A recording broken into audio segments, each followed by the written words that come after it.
It should kick in. Do, do, do, do, do, do, do. I would really appreciate that additional Teams feature if we could add some music in the waiting. Hey, everybody. It is Thursday, May 20th. We are here on Office Hours. I am Heather Cox. I am here with my coworker, Stephanie. Hey, everybody. Stephanie Stevens. Glad to see you. Hello, everyone. Victoria Dean. Glad to be here. And we are so pumped for the second episode in our series of 3 around Teams Voice and University of North Texas. And so we are going to turn it over to you guys. Thank you, Heather. Thank you, Stephanie. Thank you, Victoria. I'm going to go ahead and share my screen. And also joining me today, Mac Edwards from the University of North Texas. He's our system administrator, basically runs our Office 365 portal, or our tenant, on all the messaging features there. So we're going to talk today about, in the second installment, about our experience with the migration. Just to kind of give, for those of you who didn't make it to the last session, just quick high level, we are a university system, so we work for a system. We have 3 universities that we support, one in Denton, Dallas, and the other one in Fort Worth. And so when we engage in this migration, this was about consolidating all those systems into, a single platform. And there were several objectives behind that. One is cost savings. Another one was to reduce complexity. And there's many more reasons. So, but in order to do that, this was a huge project and we wanted to get it done at a rapid pace. We needed to really engage the distributed areas, from across all layers of the organization, from leadership, from our legal teams, to our emergency responders, through our IT, engineers, tier 2 support staff, tier 1 boots on the ground, and IT service management personnel, even with the end users, and getting them trained. So, it was really a huge effort and collaborative project that we put together in order to achieve this goal. Today we're going to take a look at the pre-POC. So last time I covered the business case, what it took to get from concept to construction. And so we're going to take a look at now the POC. This is our proof of concept on how, taking us from where we were, which was Skype for Business on-prem and Skype online. So we were in a hybrid state. And we also had some Teams usage, but to kind of consolidate that into Teams while we build out the architecture and then start to really develop our migration strategy.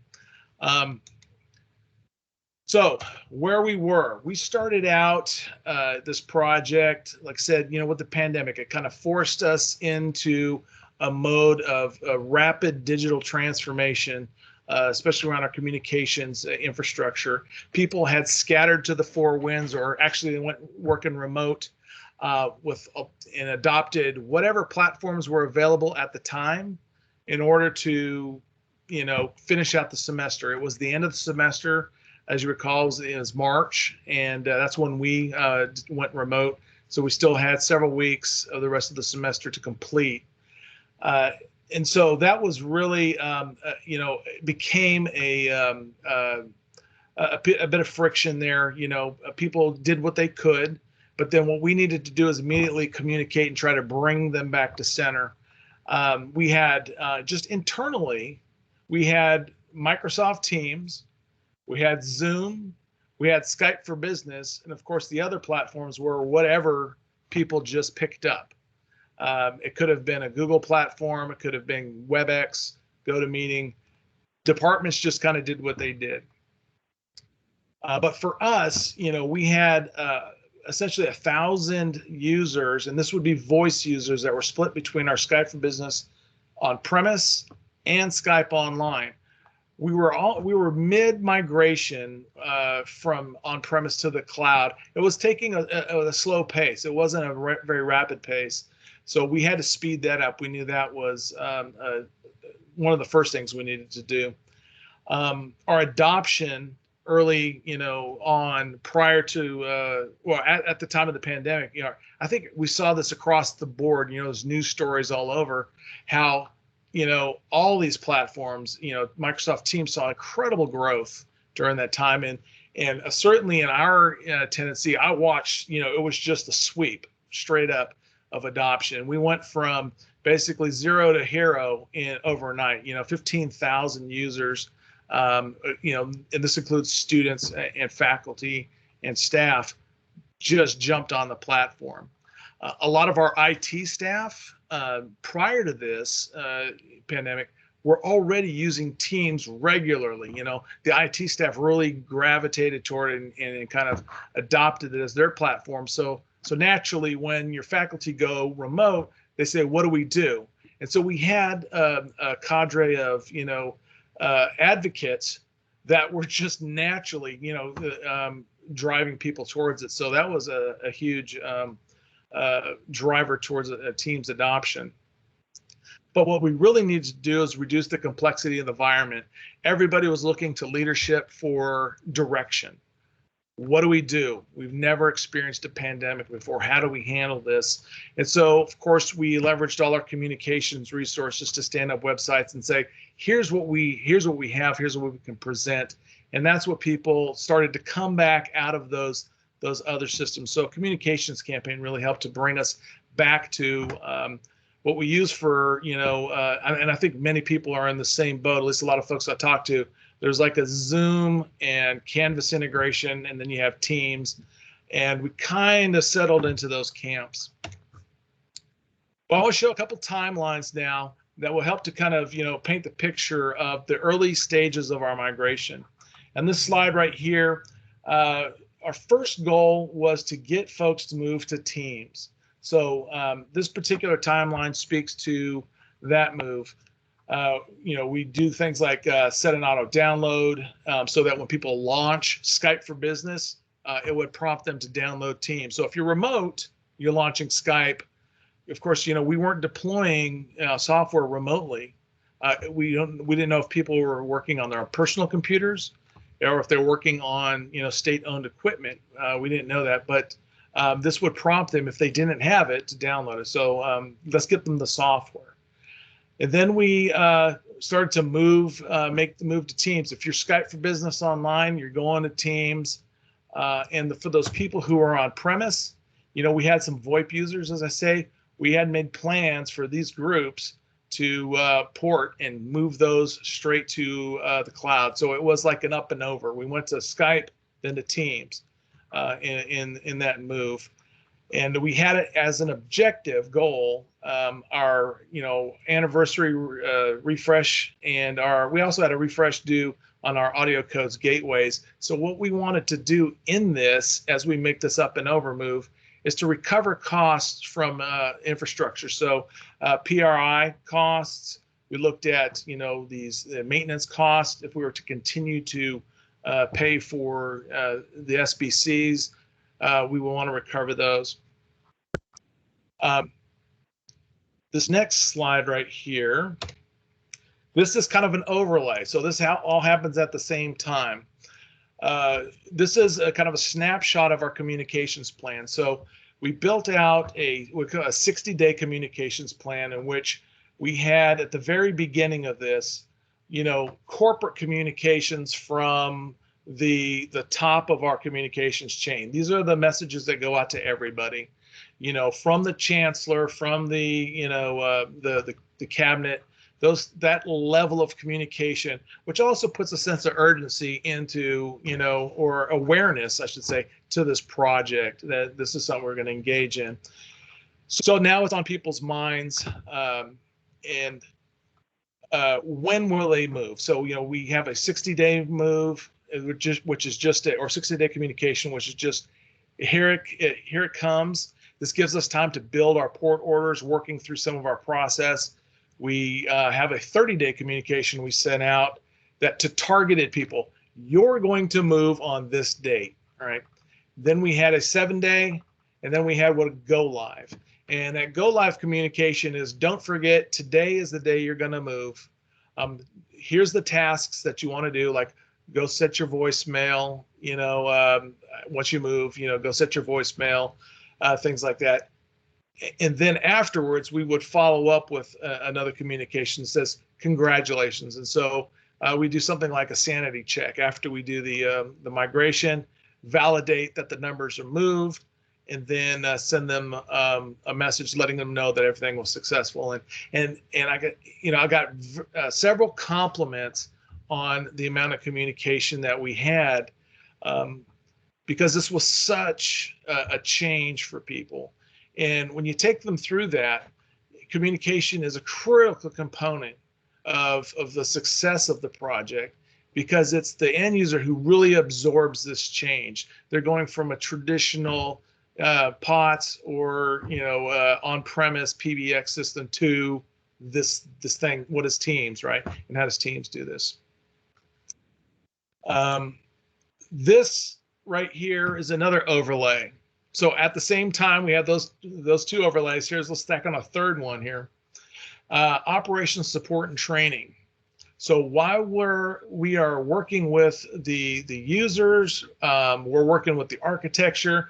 We knew that in this project, we're shifting the way telephony is supported in the operation that's needed to support that, to a desktop model. Because of course, all the objects are Active Directory, all the attributes are in AD and or in Azure. The licensing happens on that end. And so a lot of the components that have to go into place to enable somebody for the system really shift in a lot of ways. And so we need to work with our distributed IT managers to let them know what to expect. Mac here is built out tools to give them, basically a control panel where they can go and enable or disable, accounts or telephony for accounts.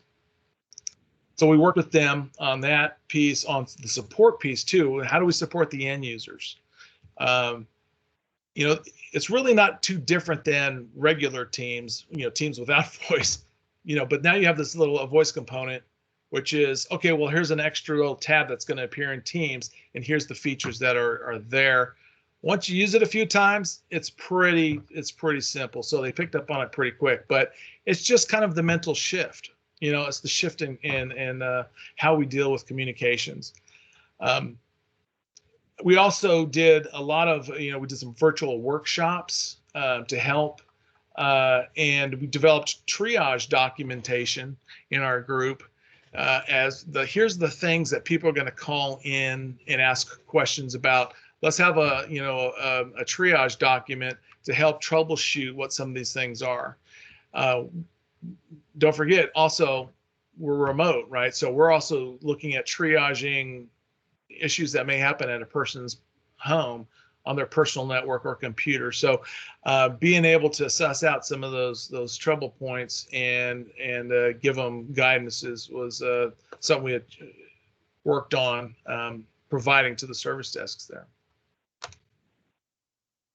So once we got that established, we really got the POC off to the ground. We figured out our method and how we wanted to move to the cloud or move to these numbers in a direct routing scenario.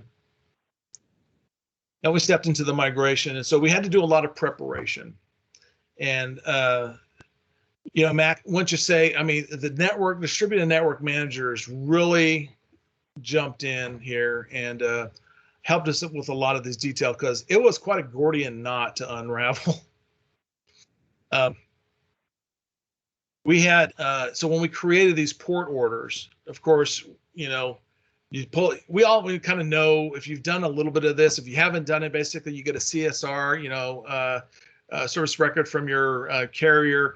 There's certain information that has to be, delineated in a port order that you would give to the winning carrier. The losing carrier and the winning carrier have to agree to this. But there are several, and we're going to look here in a little bit about some of the lessons we learned, because we did learn along the way, and everybody's migration process is going to be an iteration of, small failures and better improvements to get you through it.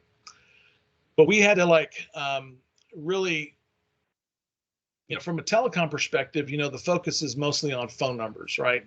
From a Teams perspective and an AD admin, we're really looking at directory service accounts, right? We looked at the people.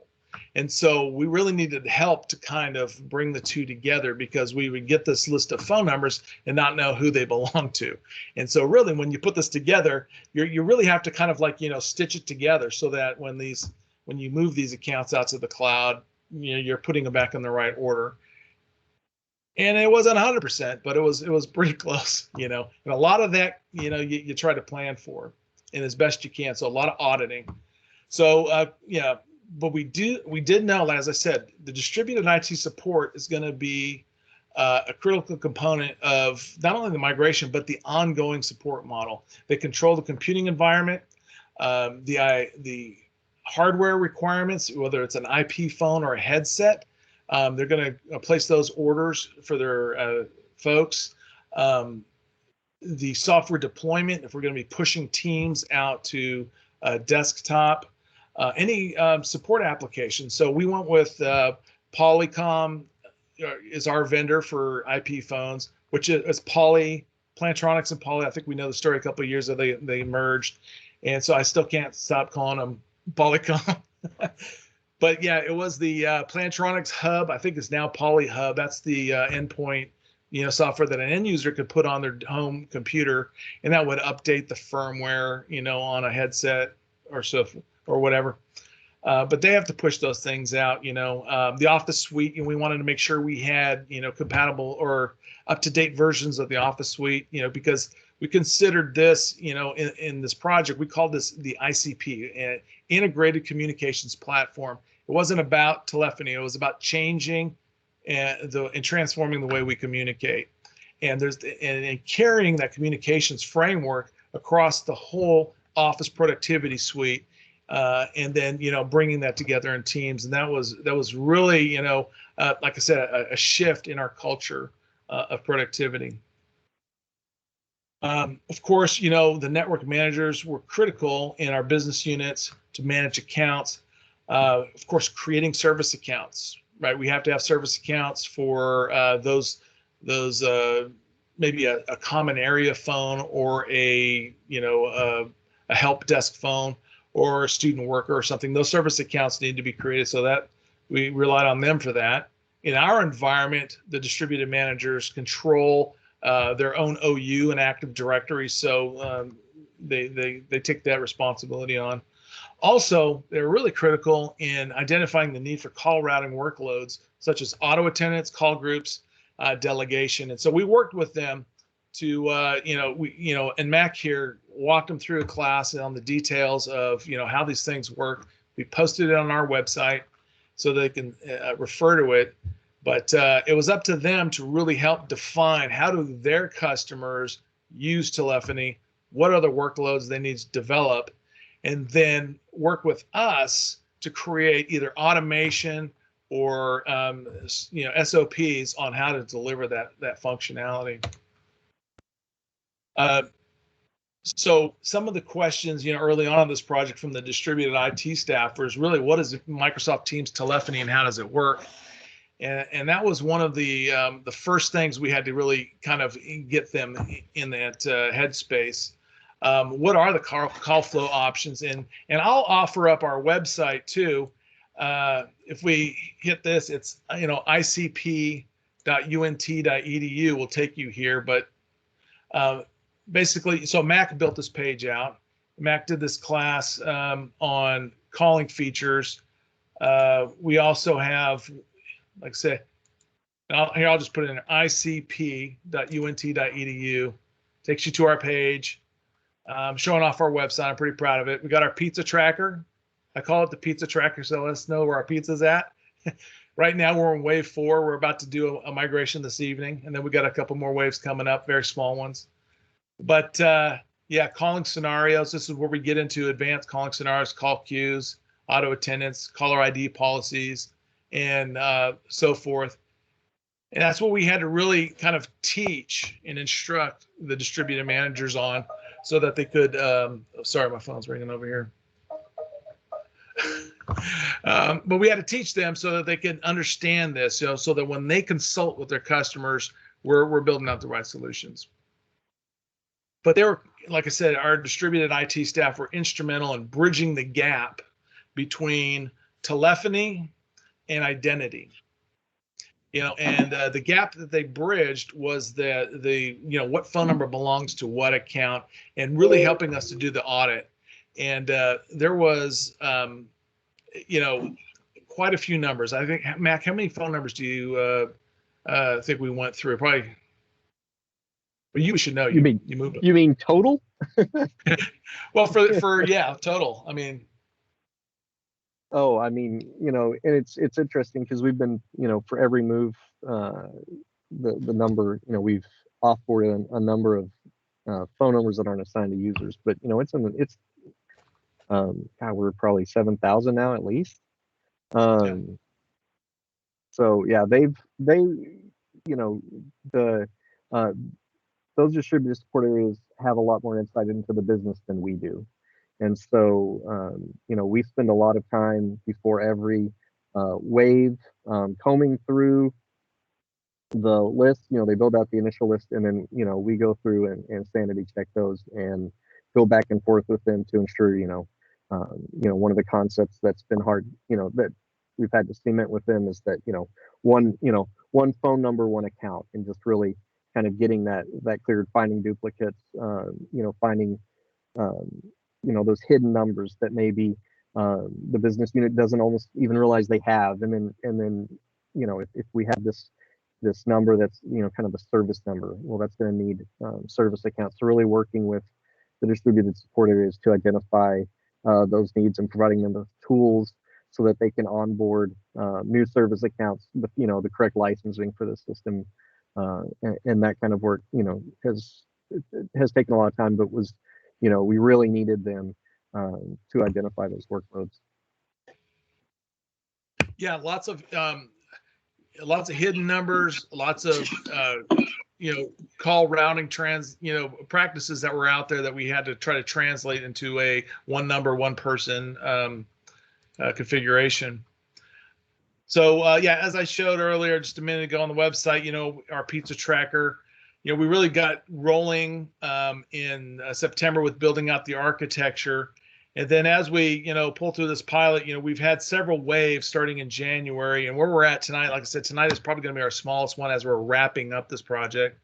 And then we have some cleanup tasks to do, but we're essentially, complete. But it's been quite a process, of gosh, what is this, May? So less than 6 months, and we got that done there. But let's get to the fun part. Let's talk about the stuff that keeps us up at night, right? The lessons learned. And so I'll probably turn this over to Mac a bit. But Mac, let's talk about the error rate. One of the things we wanted to do with the error rate is to use it as a tool to kind of help us improve our process. You had some thoughts about, go ahead. Yeah, and so it's one of those, as you're going along, you realize the things, that you can always do better. And so, I think part of these lessons learned goals here for us are to, talk about the things that we, we wish we could have done maybe a little bit better from the beginning, so that, when you start these projects, you're already there. Error rate, right? That was one thing that came up, is how are we doing? And so for the most part, we felt we were doing really good, and I think that held true, but we hadn't actively been tracking it. So when it came time for leadership to say, at the onset, we expected X% error rate if it was 10%, right? Where are we really at? And it's, well, how do you backtrack after a port and find that information? And so as we've moved on with this, we've that's something that we try to capture after every move. We're whether that's through your ticketing system, or we've created a tracker within Teams using forms, so that we can log those, so that then we get a better idea of those places where maybe we've missed something, or we had a problem with the port, and we need to document that. It's a lot easier to do that with a plan going in than to try to look back on all the different channels you're getting. You could potentially get those complaints from, of hey, this number's not ringing, or this number wasn't ported for whatever reason. So having a plan there in the beginning is kind of essential, so you save yourself time in the long run. So basically, just kind of capture everything. Doesn't matter whose fault it is, but just start logging everything, why you had an issue with the phone, and then that will start to develop a picture for you on how to improve. Let's talk a little bit about network here for a second too. I don't think network infrastructure was too much of an issue, but it is one of those things that you want to track. We did our migration with everybody out of the office. We haven't returned back to the office. So we're kind of, we feel we're okay, but we're going to see some network impact when everybody returns back to the office, we feel. Most of the communication is going to be peer-to-peer. But one thing I noticed too is that our concurrent call rate has really dropped since we're going peer-to-peer for most of our calls. We projected about 800 for our migration, 800 concurrent call paths, and it turns out to be more like 80. It's a significant drop. So the way we worked our contract, as I covered last time, was we after a year we'll kind of renew and reevaluate that. But endpoint purchasing logistics, and I see we're running close to time, Heather, was an issue. I think there's current chipset issues that we'll need to be aware of. We did a risk assessment for security, which is a standard practice, but whenever we're moving stuff into the cloud here, we got to be careful. And I'll leave this one up here for people to read if anybody wants to jump in and ask questions. I think we're going to move to questions here, Heather. Yeah, we are. Number one, I want to say I love whenever lessons learned are included, because it's always so helpful to learn from things that somebody did and be able to, either anticipate it or work around it. So I love that you guys have included that. Before we jump into this week's question, just so you guys know, we sent the questions over from the end of last week that did not get answered. And so Jason's already started working on some responses. So if we don't get to everything today, we'll just hopefully Jason is open to adding to that, and we'll provide a kind of like all the package at the very end. Matt, I see you've got your hand up. So Matt, you want to come off of mute? Sure. Thanks a lot. I'm chatty today. Can't help it. So Jason, thank you for having this three-part process, for talking all about Teams telephony, physical phones, when to use, when not to use, how to convince people that maybe they don't need them as much as they think they do. How did you approach that physical phones discussion? That's a good question. And one answer is budget, because the distributed areas had to budget and pay for those. And so they made that decision in many respects on those lines. But the other thing was too, when everybody went remote, what people did is they actually took whatever phone number they had from whatever system and forwarded it to their personal cell. And so that's how a lot of folks were operating. I don't know how it's been around, but or people bought headsets. We had a lot of instructors who were using another platform and put on headsets, and they were just able to use those as well. So some of it was organic. Did you have anybody where you had to make sure they had a physical phone when they thought they didn't? Yeah. Kind of the other side of that example? Sure. Yeah, there are some areas where they wanted a physical phone there because you have multiple people rotating through a desk. I could think of our graduate office as one of those. They have a couple student workers that will rotate through, and so they didn't want to give them a headset, something that's touching them like this. They wanted something they can clean. Polycom had, some instructions on how to sanitize the phones, and so we made that part of our communication. So that was one example. Yeah, and I'd second that. I think that we had a few areas they even thought, they'd go at it without, you know, with using headsets as a cost saving measure for kind of a front desk area, and then in the end, I realized that being able just to have a single service account signed into that front desk phone was an easier solution than trying to have, a web version of Teams running specifically for that account. Gotcha. Thanks a lot. Sure. Perfect. Now there was a hand up during the presentation. It's gone now. I don't know if you guys if you want to come back off of mute. I'm trying to remember the name and it's escaping me. I don't know if I think it was a lovely lady. I think it's gone Well, down. while we're talking about phones real quick and somebody wants to come off, I'll talk about this last point. We learned about endpoint management. When we received our IP phones, they would come from the manufacturer with different versions of software. So we actually set up little labs where we would use a burn-in process and then just using our operational software, Real Presence Resource Manager for Polycom, we'd push out updates. And so we would do those in mass, test them, and then send them out. Nicholas, you turned your video on. Do you want to talk?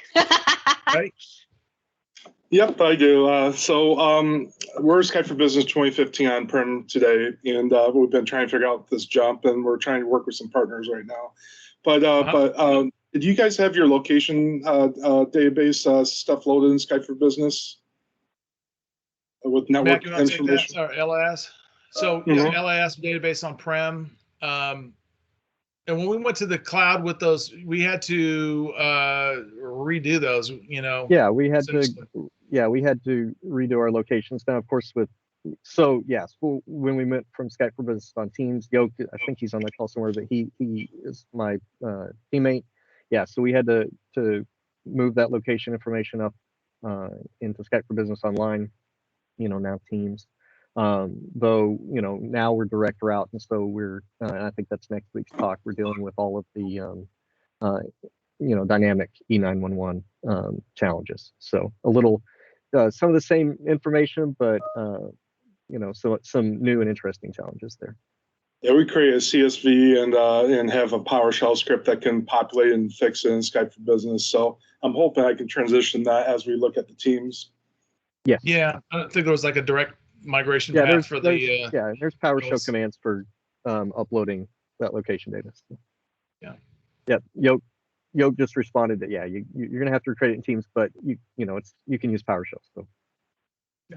Perfect. Okay. Well, as we wrap up week 2 here, those of you interested in the third part, you're going to have to wait 2 weeks. We had something scheduled and weren't able to move the whole schedule around. So next week, we will not be finishing our Teams Voice series. That'll be the first week in June. But next week, we will have some friends of mine that in one of my accounts. I love my gals over in Cherokee County here in Georgia, and they are going to be discussing how they used Power BI to really gamify some professional development across their district. So they will be on next week, and then we will have the finale, the grand finale of our 3-part series that first week of June. I think it is June 4th, if I remember, June 3rd or 4th, whichever date that is, whatever Thursday that is. 3rd.